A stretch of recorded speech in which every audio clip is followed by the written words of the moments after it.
அன்பார்ந்தவர்களே, அன்னை மரியாவுக்கும் வளனாருக்கும் திருமணம் நிகழ்கிறது. அப்பொழுது மக்கள் அவர்களை வாழ்த்துகிறார்கள். அந்த வாழ்த்து எவ்வளவு அருமையாக இருக்கிறது என்பதை வீரமாமுனிவர் அருமையான செயல் மூலமாக நமக்கு தேம்பாவணியிலே தருகிறார். மிகவும் ரசிக்கக்கூடிய ஒரு செய்யுள். அது மட்டுமன்று, நாம் எத்தகையவற்றை பெரிதாக கருத வேண்டும் என்று உணர்த்துகிற செய்யுளாகவும் அது அமைகிறது என்று பார்க்கிறோம். திருமணத்தின் போது மக்கள் அன்னை மரியாவையும் சூசையப்பரையும் சேர்த்து வாழ்த்துகிறார்கள்.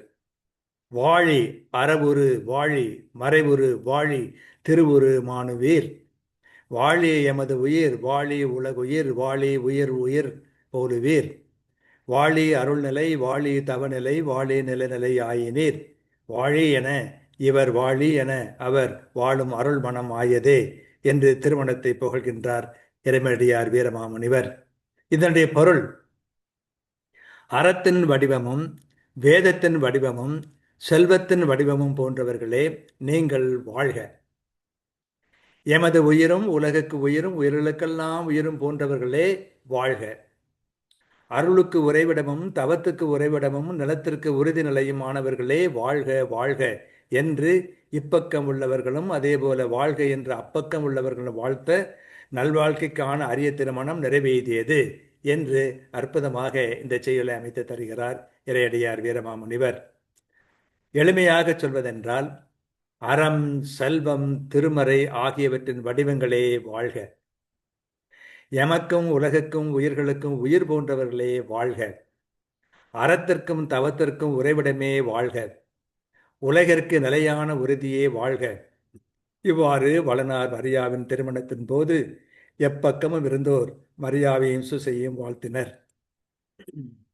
வாழி அறவுரு வாழி மறையுரு வாழி திருவுரு மானுவீர் வாழி எமதுயிர் வாழி உலகுயிர் வாழி உயிர் போலுவீர் வாழி அருள்நிலை வாழி தவநிலை வாழி நிலைநிலை ஆயினீர் வாழி என இவர் வாழி என அவர் வாழும் அருள் மனம் ஆயதே என்று மாதாவுடைய சூசையப்பருடைய திருமணத்தை வாழ்த்துவதாக இறையடியார் சொல்லியிருக்கின்றார்.